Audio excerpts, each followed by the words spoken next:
So this is my yarden, a haven in amidst all the bricks and the concrete.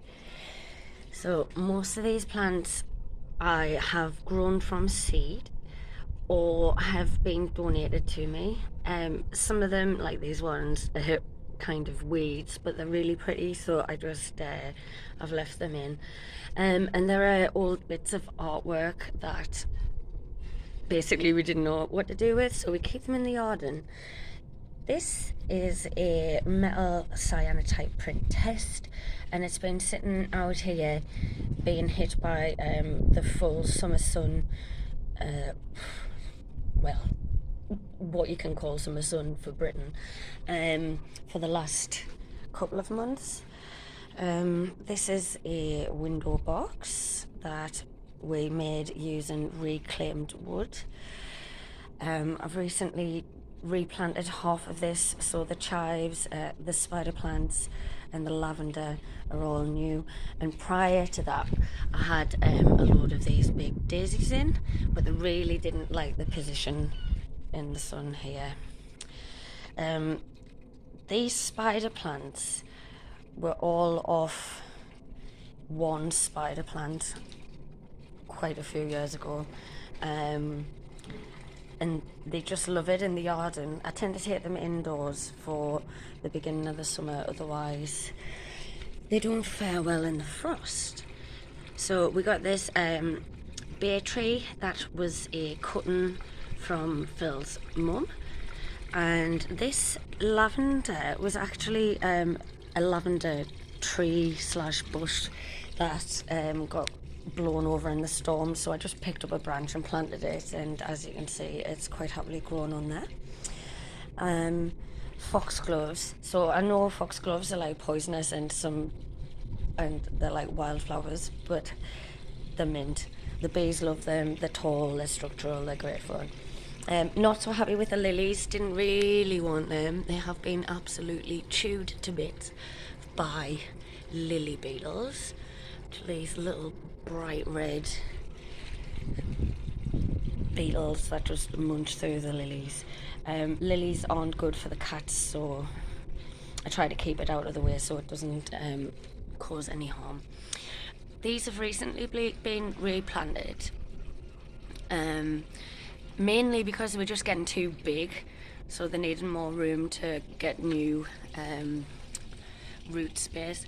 But as you can see, we've got a couple of little cheeky snails hanging out in there as well.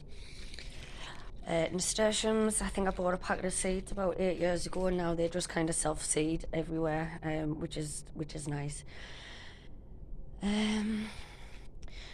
Pansies were planted this year. The stone crop is absolutely insane.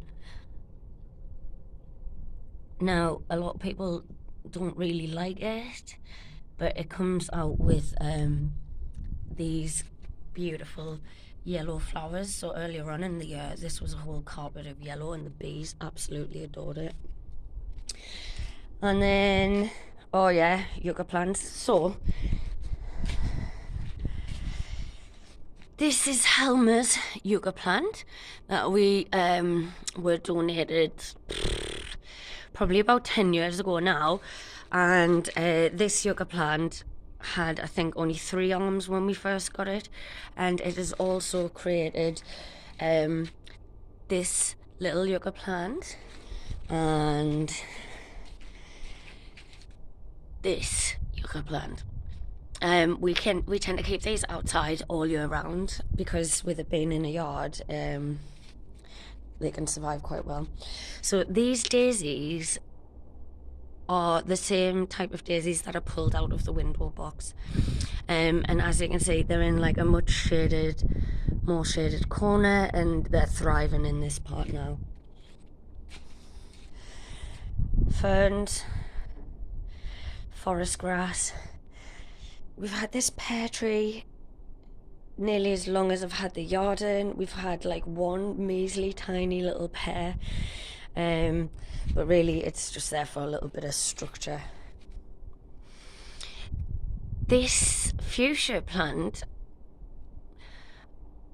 I thought was dead several times over, but because the yarden's got such a particular type of light, it's all about finding good places where the plants can thrive. So I tend to move them around quite a bit. This is the Pride and Joy. This came from a tiny cutting from Nana Jones' garden 4 or 5 years ago, maybe a little bit longer. And it's just absolutely brilliant. Every year I cut it right back, and it's just in a pot. We give it plenty of water, plenty of food, but look at it. So I've put a couple of new cuttings from this one in the other window box to see if we can get any.